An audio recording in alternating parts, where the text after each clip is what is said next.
leveraging individuals, their suffering as pawns. The implications of this trend on human dignity and fundamental rights are profound. Hostage-taking is a grave violation of international law, one that almost inherently constitutes torture and inhumane treatment. It was also a central feature of Hamas's October 7 attack on Israel. That day, amidst a brutal and indiscriminate massacre, Hamas-led terrorists abducted 251 individuals, babies, children, the elderly, persons with disabilities, women and men. Today, 59 remain captive in Gaza, held in inhumane conditions for over 500 days. The evidence is overwhelming.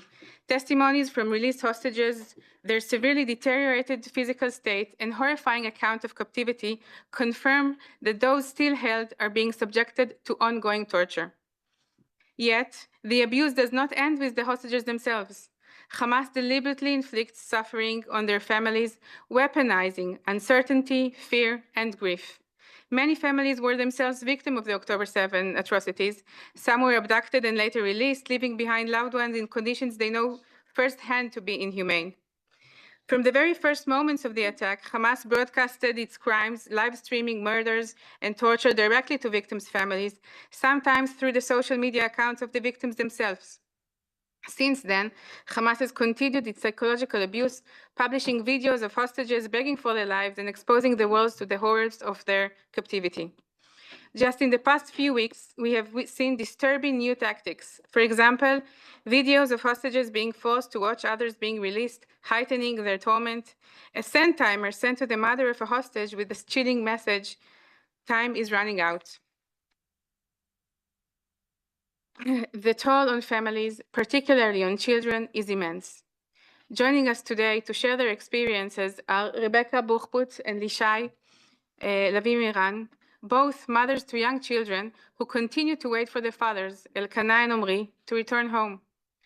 The atrocities committed on October 7, as the hostages were taken, the composition of the hostage group from babies to the elderly, the inhumane conditions of the captivity, and the abuse of the families all render the present case uniquely egregious. When taking into account the extreme circumstances with regard to the current situation and the manner in which the families of the hostages as individuals are impacted by this practice, we should recognize an essential legal conclusion. The hostages are victims of torture. Their families, too, are victims of torture and inhumane treatment. Dr. Edwards' latest report presented yesterday to the Human Rights Council marks a monumental milestone in giving voice to hostages and their families, as she recognized both hostages and their families as victims of torture. The IGL and the Families Forum were honored to contribute to this critical work, and we express our deep gratitude to the Special Rapporteur for her unwavering commitment to the protection of victims of torture and inhumane treatment. We are privileged to have Dr. Edwards with us today to share her insights on this pressing issue. And so our discussion will begin with Dr. Shelley Aviv Yaini, the head of the International Law Branch at the Hostages and Missing Families Forum, who will speak on the impact on families. Next, Rebecca and Lishai will share their personal stories. After their testimonies, we will hear from Dr. Edwards, followed by an open discussion. And so without further ado, Shelley, please.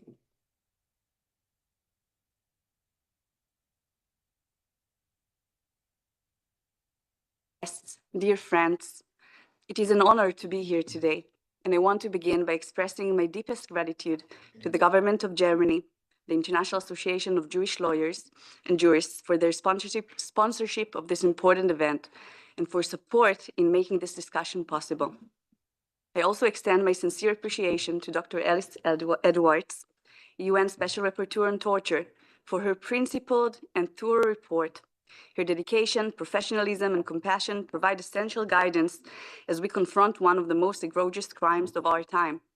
I want to thank the Israeli mission to the UN for all the help and support.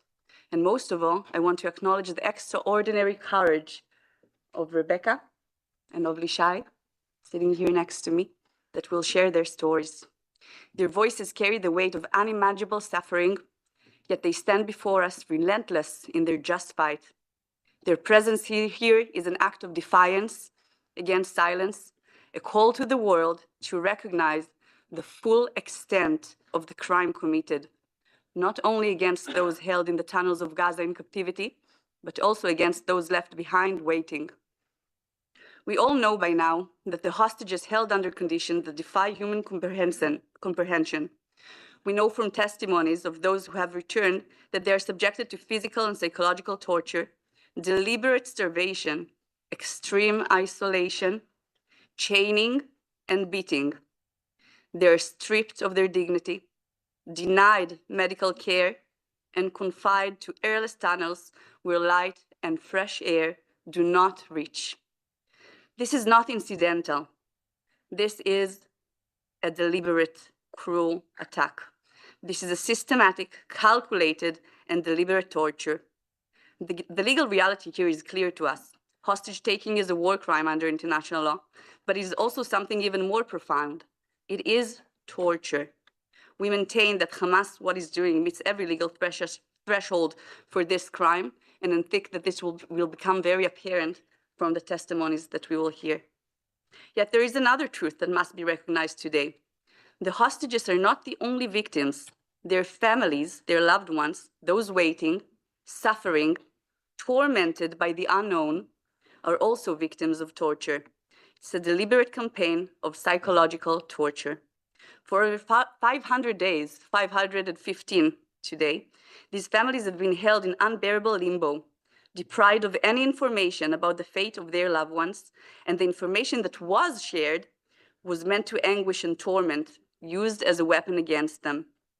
Indeed, Hamas has turned the absence of knowledge and the control over information into a weapon.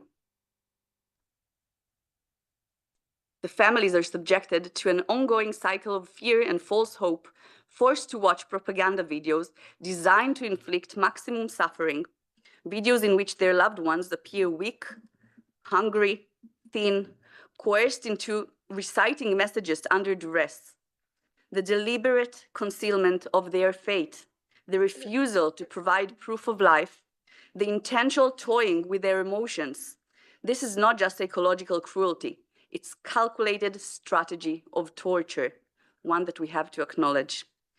The Special Rapporteur's report acknowledges this reality, stating that, and I quote, families of hostages can be victims of torture or inhuman and degrading treatment, much like families of forcibly disappeared persons, due to the extreme suffering caused by the uncertainty of their loved one's fate. This recognition is critical.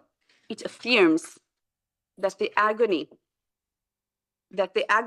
of these families is not a tragic consequence, but an integral part of Hamas's strategy of terror. This is how we see it, and this is how the families feel it. The case of Daniela Gilboa, for example, illustrates this method of psychological torment with chilling clarity. Hamas staged her as dead, releasing images of her wrapped in sheets with her tattoo to be able to recognize, showing the world that she is actually not alive, making her family believe, or trying to make her family believe, that she is gone forever. They did not just do it out of an error, but this was an intentional deed to break them, to force the family into despair, to extract pain as means of exerting control. Fortunately, Daniela was later released, and her mother, Orly, was able to hug her and embrace her once again. But the scars of what they've been through, I can only imagine. On October 7th, Yarden Bivas and his family, wife Shiri and their two young children, Ariel, 4 years old, and Kfir, 9-month-old, were taken hostage. During his captivity, Yarden was separated from the rest of his family, left to agonize over their fate. He was only just returned into a horrific and cynical exchange ceremony to confront an unbearable reality. Just some time later, he was forced to endure yet another nightmare, Hamas' grotesque parade of his children's coffins. Forensic evidence would later confirm that Kfir and Ariel were murdered by Hamas. These practices are designed not only to terrorize individual families, but to psychologically break an entire society. In a further act of cruelty, Hamas forced two Israeli hostages, Evyatar David and Guy Dalal, to watch an exchange ceremony to see their fellow captives stepping into freedom while they were left behind. Hamas filmed them, watching the ceremony from afar, and then broadcasted their video for their families to see. Imagine the mental torment of that moment. Imagine what it does to a person's mind, to their hope, to their very will to survive. Imagine what it does to a mother or a father watching. Imagine the mental torment they go through. Then there is the case of the Horn brothers, who were separated and forced to participate in Hamas propaganda machine. Their forced separation was broadcasted to the world for their families to see, another staged moment of cruelty designed for psychological warfare. These acts are not isolated incidents. You can see the pattern here. They are part of a systematic method of torture, weaponizing the minds and emotions of those held in captive and those waiting for them at home. Among those waiting, some of the most helpless and vulnerable victims are the children whose fathers remain in captivity. We're talking here about the children of Rivka, and the child of Rivka, and the children of Lishai. Many of these children were hostages themselves, released in November, only to return home where their families are still incomplete. They had to say goodbye to their fathers in the tunnels, some of them, not knowing if they will ever see them again. Every morning, these children wake up hoping today will be the day their father comes home. Every day that passes is another day of torment. The world must recognize hostage-taking not only as war crime, but as a systematic form of torture, including the psychological torment inflicted on the families. We must bring them back home. To the families of the hostages, your suffering must be recognized, your voices must be heard, and to the international community, silence is incomplicity. We cannot allow hostage-taking to become an accepted tactic of war. The truth is clear. Hostage-taking is torture. It's a crime against humanity, and it must end. Thank you all. Thank you, Shelley. And I would like to turn the floor now to Lishai Miran to share her personal story.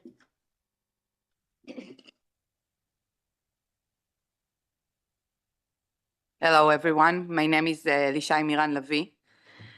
I'm a survivor of Kibbutz Nahal Oz. I'm the wife of Omri Miran, who has been held hostage in Gaza for 515 days. And I am a mother of two little girls, Ronnie, who is 3.5 years old, and Alma, who will turn 2 at the end of March. For the past 1.5 years, these have been my roles, and I'm constantly striving to do everything in my power to bring my husband and the father of my children back to us. On October 7, we wake up at 6:29 to the sound of alarms, 2 parents and 2 small children inside the shelter with no electricity. Gunfire and screaming came from outside, and we had almost no way to communicate with the outside world. Around 10:30, the gunfire intensified and was right near us.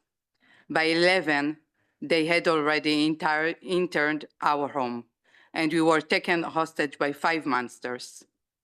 Ronnie, who was just 2 years old at the time, was sleeping and woke up to the sight of rifle point at her head, watching her father beg for his life with a gun aimed at him, while her mother and 6-month-old sister, Alma, sat with guns pointed at their backs.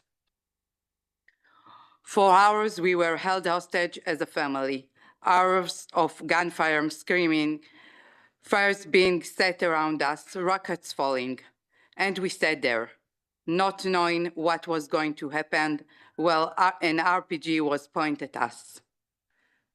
Then Omri was taken from us, torn away from Ronnie, who had clung to him all those hours. She tried to chase after him, and I had to physically hold her back to prevent her from following the monsters who took her father. Only at 5:30 at the evening were my daughters and I rescued from the house. At 10:30 at the night, we were evacuated under fire from the kibbutz, with only the clothes on our backs. I was in a tank top and boxer shorts, Ronnie in a short dress, and Alma in a onesie. That was all we had. All this time, my parents, who live in Sderot, were also sheltering from Hamas attack, as were my sister and her family in Oroner. At 2 a.m., my daughters and I arrived with a part of our community at Kibbutz Nahal Oz to Kibbutz Karmim, where we have been living ever since. My parents joined us the next day, and since then they have been by my side, their lives also put on hold. For 13 months, we lived together in a single guest room, and only 3 months ago, we moved into a caravans. Unfortunately, even after 550 days, neither my daughter nor I have been able to process or heal from what happened that day. The consequences of that one day are immense, both now and for the future, but we are still stuck in that day. We are still hostage because Omri has not been returned to us. We have no real ability to rebuild our life, and we continue to live in completely uncertainty. Every morning, I wake up to 3 questions. The first, why is Daddy still in Gaza? The second, when will Daddy Omri come back from Gaza? And the third, Mommy, did you manage to bring back Daddy from Gaza?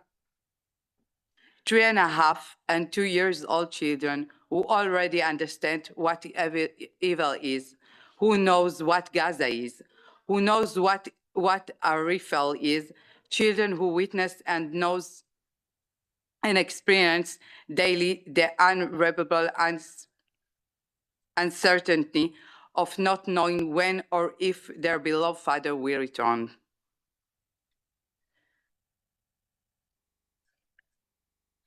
Their abnormal anxiety is present in every moment, checking repetitively where I'm going and when I will return, fearing that I, too, may disappear and up in Gaza, crying when I leaving the house, struggling to adjust in preschool, afraid someone will take them from me. Both of them have severe anxiety around strangers.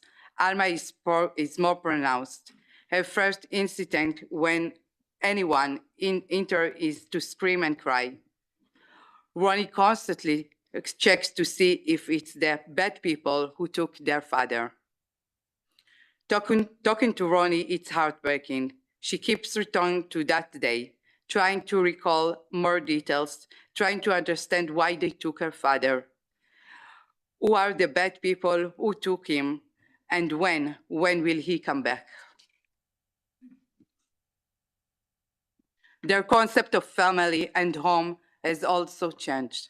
Until October 7, our family was made up of Daddy, Mommy, Ronnie, and Alma.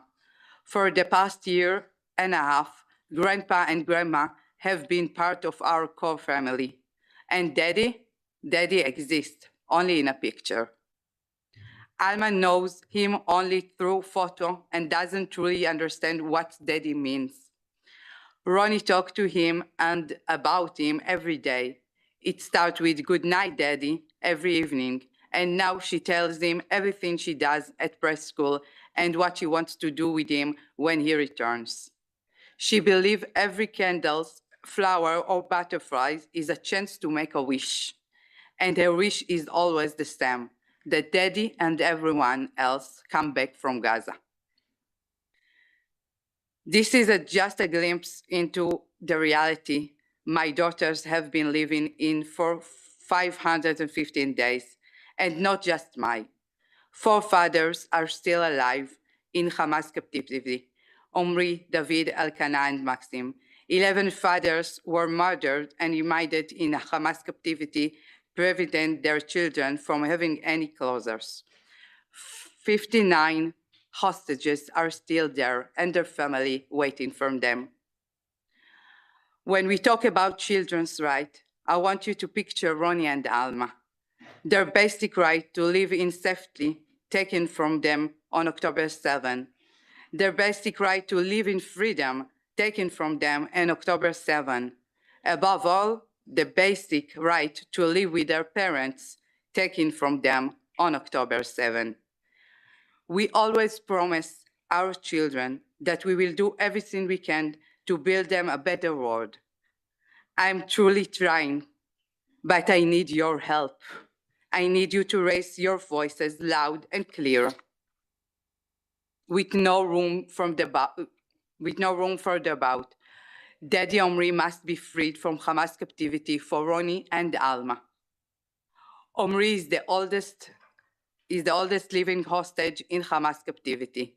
He will celebrate or later mark his 48th birthday in April. Alma will turn 2 at the end of March.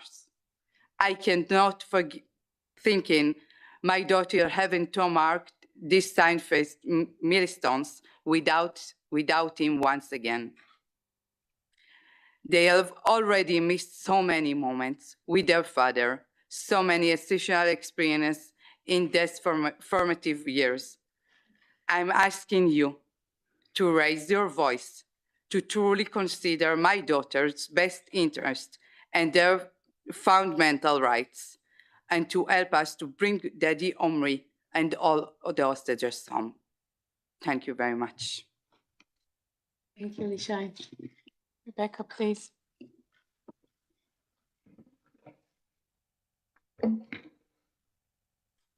All right.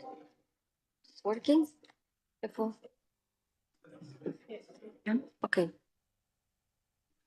Honorable members of the committee, distinguished delegates and representatives of the national community. My name is Rebecca Buchwood. My country of birth is Colombia. Today, I stand before you as a wife, as a mother, as a woman whose life was shattered on October 7, 2023, the day that my husband, Elkanah Buchwood, was kidnapped and taken from our home, leaving behind our four-year-old son, Rem.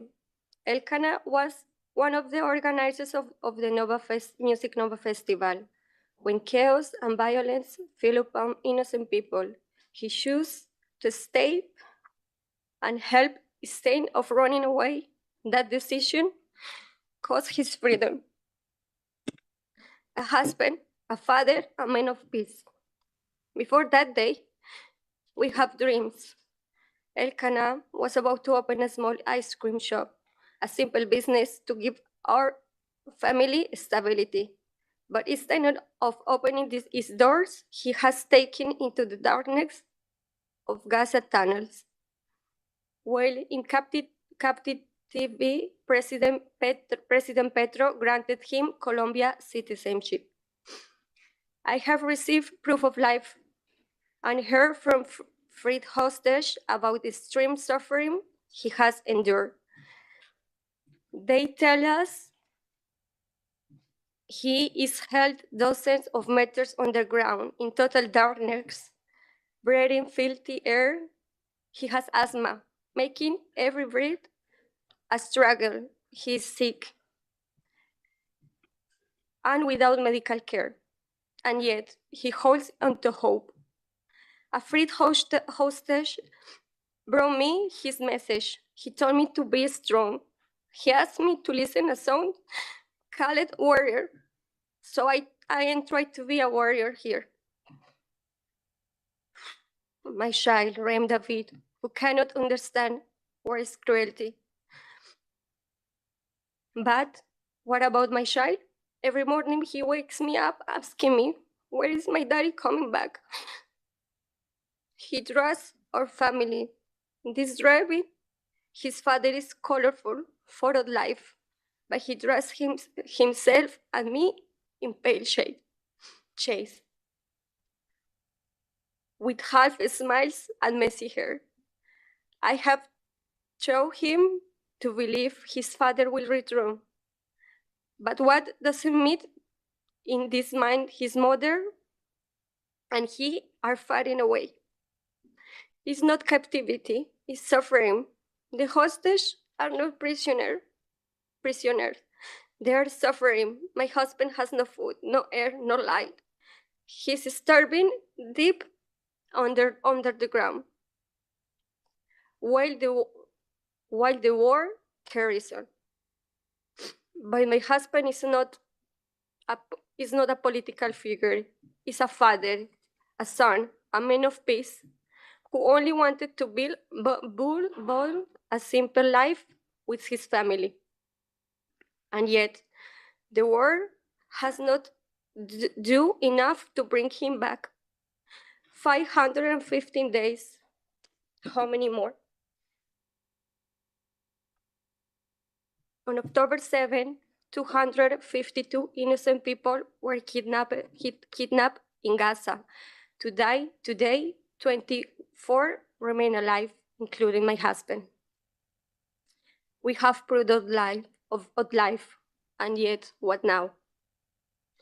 This is not about politics or negotiation. It's about survival and human life. I pray that the hearts will soften. Today, I am here to demand action. I demand the immediate release of my husband and all the hostages. I demand that governments with influence use the power to bring back all the hostages. But also I pray with all my soul that those holding the hostage will soften their hearts and hear about desperate plea. I pray that they will see my husband not as an enemy, but as a father, a man who only wants to return to his child, just as they will in this place. I pray for compassion and humanity will rise above everything else. Elkanah freedom must to be restored. Hola. Please note that we have a translation from Spanish to English.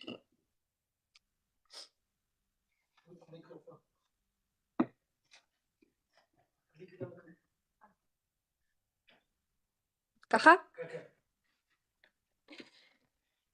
Como ya lo dije, As I said before, I am Colombian, a free woman. emigrar a Israel. I decided to go and emigrate to Israel. I met Elkanah. Look at him. Look at his eyes. Nuestro hijo. This is our son, Rem David. Lo único que yo quería para mi vida The only thing I wanted as a Colombian woman, as a person, as a human being, the only thing I was looking for was to build a family. And my family at this very moment is taken as a hostage in Gaza. su nombre de paz. Elkanah is a peaceful man. In his leg, he has got a tattoo Un águila con las that depicts an eagle, widespread wings, meaning freedom. 4 personas que se encuentran The 24 persons who are still hostage in the Gaza Strip, con vida they are still alive.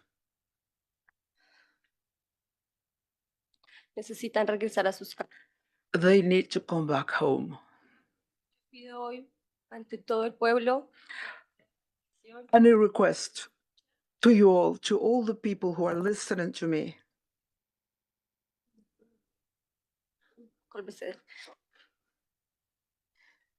Elkanah es un hombre de paz, perdón. I want them to listen to me. Elkanah is a peaceful man. I only want all the hostages to come back home. They have nothing to do with this war. Thank you very much for listening to me. Thank you very much, Rebecca. And I'm now privileged to introduce Dr. Alice Edwards, the UN Special Rapporteur on Torture. Her latest report on the pressing issue of hostage-taking is a testament to her commendable, unwavering commitment to justice, accountability, and victim protection. Please. Thank you very much, first of all, to the German Permanent Mission for supporting this important roundtable. I'd also like to thank Hila Kugler-Ramot from the International Association of Jewish Lawyers and Jurists, as well as Shirley Aviv-Yeni from the Hostage and Missing Families Forum, for continuing to ensure that the voices of hostages and their families are heard and holding this important event. Thank you, Lishai, and thank you, Rebecca, for being so incredibly brave to share with total strangers in a strange forum here at the United Nations. They are testament to the burden on families who have to give up so much of their lives to put their voices to decision makers like those in this room and those that have influence on the ceasefire deal and the hostage prisoner exchanges. I honestly don't know how you do it. The courage and the peaceful way in which you present your statements is really remarkable. In fact, that is one of the things I did want to say today. It's remarkable how many Israeli and other hostages in my interviews with them have also expressed deep sorrow and understanding for the Palestinians. And I think that is a remarkable, when someone is going through so much incredible pain. I think, Rebecca, you said it very well, that this is not about politics. This is also why I've put this report to the Human Rights Council. This is about human rights violations in which people, Hamas and other Palestinian armed groups on the 7th of October, as well as other terrorist groups around the world, have decided to use people to try to achieve their political ends. There are too many people that have suffered in the ensuing war. And of course, we are all hopeful that a ceasefire will ultimately lead to peace in this region. Two-state solution, neither society is going anywhere. And that is the vision that I would like to see. Last December, I had the great opportunity to visit Israel and Palestine, Ramallah, and I thanks to the Israeli ambassador here in Geneva for helping facilitate that visit. I was able to meet with authorities as well as hostages and to visit the sites of the 7th of October attacks. The scale of the devastation on that day of the 7th of October, I think, is still underestimated and is still misconstrued by several media outlets. The perpetration of additional harm to families and to communities through propaganda is really a challenge we have in so many conflicts around the world. What is the truth? What is not the truth? What happened? What didn't happen?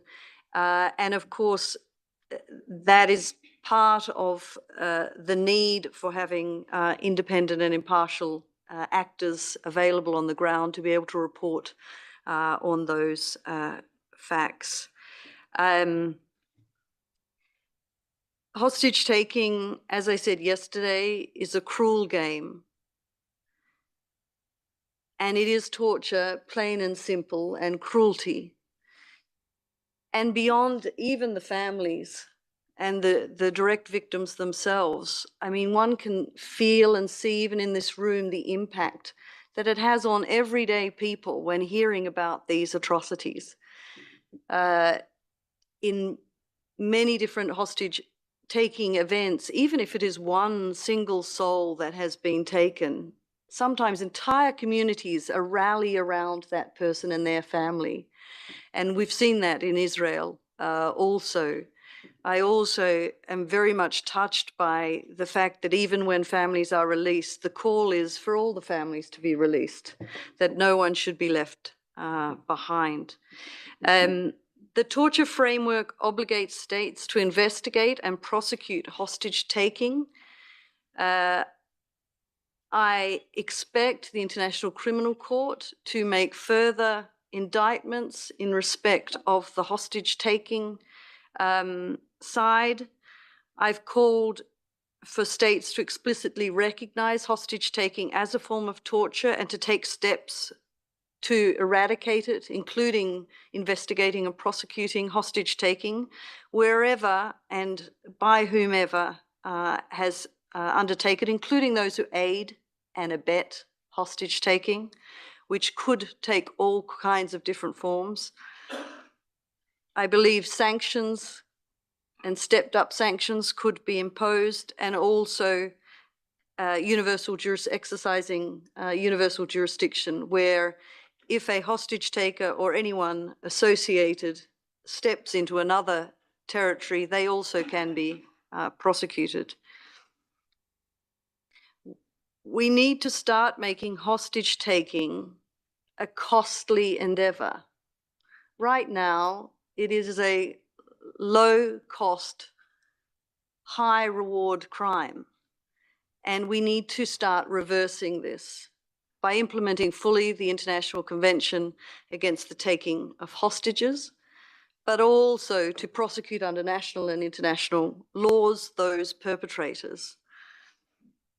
There are a whole range of other recommendations, and perhaps I'll go through some of them. But just to say also the release, I've spoken out also about the manner in which the releases of hostages have taken place together with other special rapporteurs. And it is another stage in the stress that is imposed on families and on communities. Releases of hostages, including bodies, must be carried out in a dignified and humane manner and without making a public spectacle, which in and of itself is a war crime under IHL.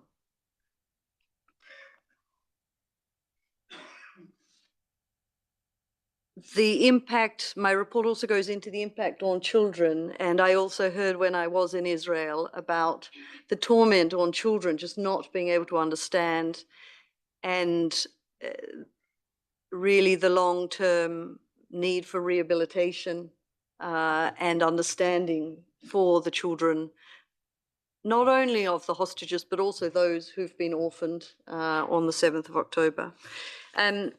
Just to mention some of the recommendations.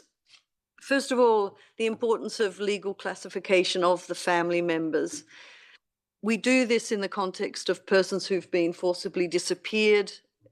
This is precisely a similar situation. And so recognizing hostages and their dependents as victims, either victims of torture or victims of hostage taking, depending on what the state apparatus is. And so they are entitled to access support. That support should include psychological, physical, schooling. Some need financial support as they give up their jobs and their livelihoods, or the person taken was the main breadwinner, and they start a very different and presumably very bizarre world that they live in this moment. It's really important that states keep hostages and their families informed of what is going on at every stage of the process, even if some of that remains confidential, but keeping them updated. It is about the lack of information, not just from the hostage takers, but sometimes from own governments, where people don't know where they stand, they don't know what's happening.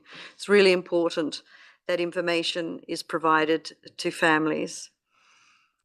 I've also been encouraging that government set up senior level national liaison officers at a level that has access to the information so they can share that with the families. And of course, having specialized training and support. And perhaps this is one of the areas where greater need, many governments have said to me, they actually don't really know what to do when they are faced with a hostage-taking scenario. And so there are big gaps in that domain.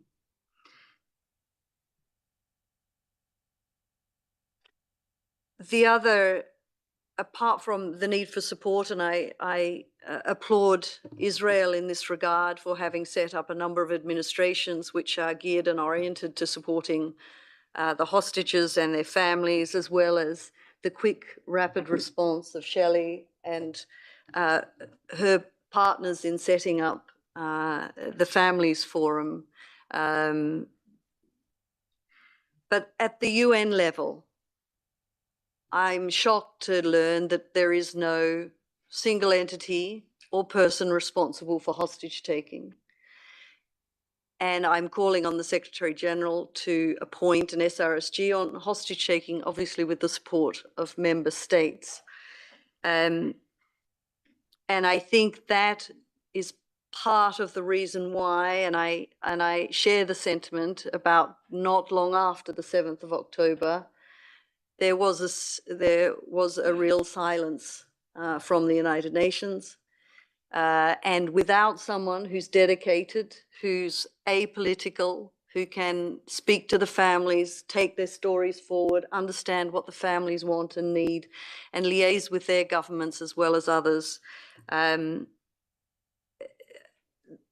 worry that other scenarios will follow and people will be left in similar circumstances. I think it was you, Shelley, that said silence, is part of, silence of support is part of the harm that is done to people. So I think with those few words, the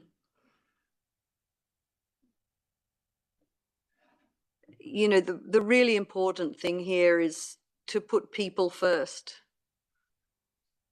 This is not about politics. It's not about taking sides.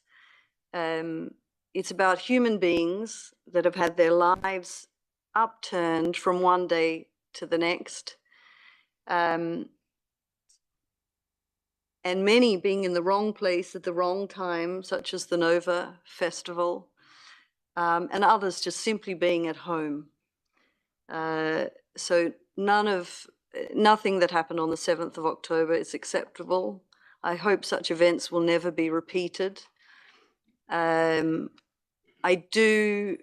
am hopeful that there will be, the ceasefire will be renegotiated, that there will be humanitarian access, that there will be, the exchanges will continue, and ultimately that there may be a breakthrough in a route to peace in this region, and that such atrocities will never be repeated. Thank you. Thank you, Alice. And I think it is an undeniable message that this is a cruelty that must be stopped. I would like to open the floor for some questions and remarks for the very short time that we have. Words. Can I say a few words? I'll introduce myself. My name is Yehuda Cohen. I'm a father of one of those hostages held in Gaza. My son, Nimrod Cohen, hostage there. And I would like to say a few words. We heard main speaking here about the emotional situation, about the humanitarian situation. The thing is, and I said it before, we need action. Meaning that there are two sides, I must say. Yes, Hamas is a terrorist organization. It should be condemned. It should be destroyed. But now My son is held there down in the tunnel, and I want him released. And the only way, as it started, is a deal. And the deal has two sides. And we never heard a word about the Israeli government and the one that stands in the head of her, Mr. Benjamin Netanyahu. He is, for personal reasons, stalling and holding the deal.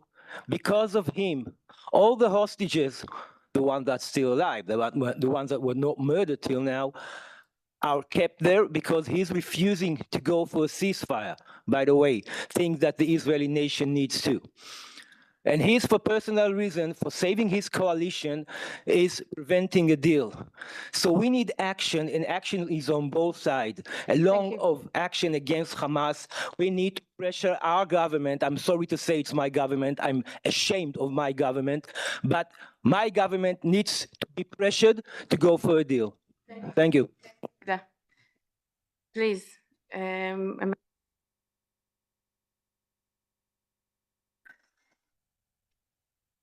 Thank you very much.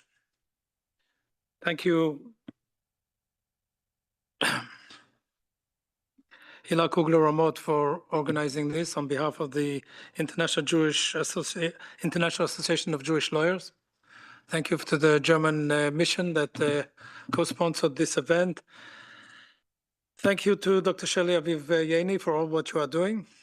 And thank you, of course, to Dr. Edwards for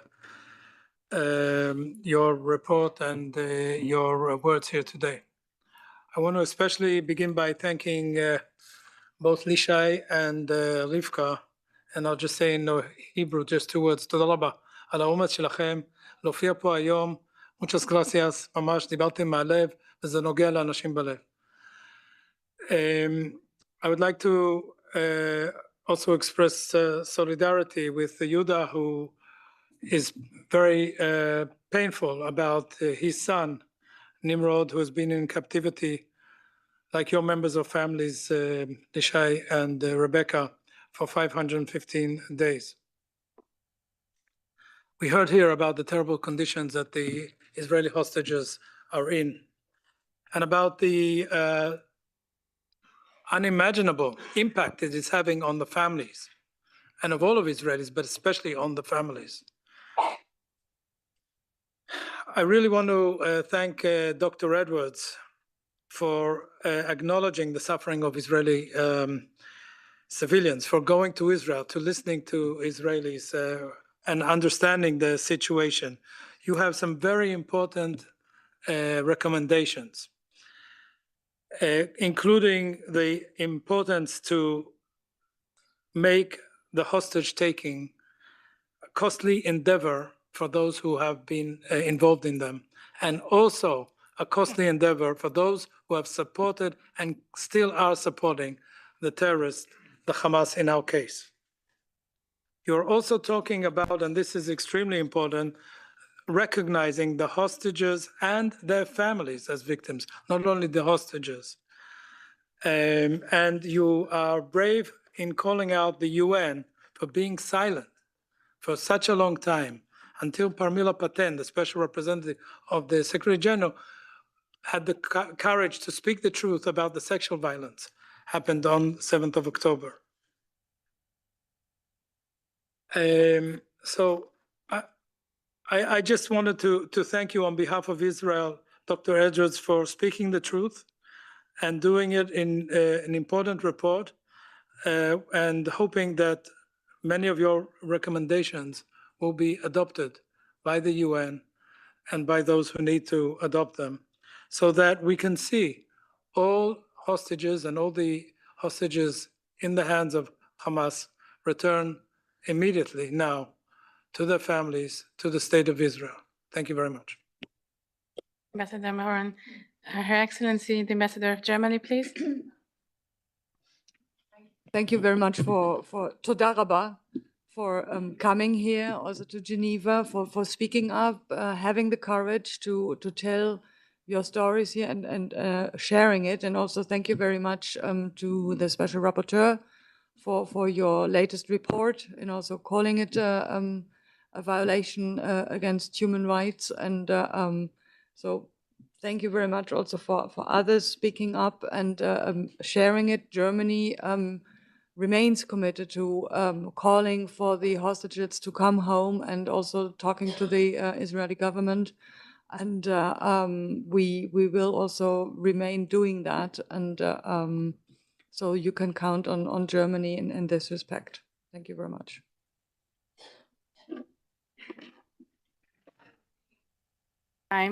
Thank you very much, Ambassador. I would like to thank all of you for joining us today. And thank you for the German delegation for its support. Thank you for all of you for coming here. I hope that the call that we all share for the immediate release of all hostages unconditionally and immediately will be heard, and we will appreciate your cooperation in trying to make that happen. Thank you. Thank you, Alice. Thank you, Lishai. Thank you, Rebecca, and thank you, Shelley.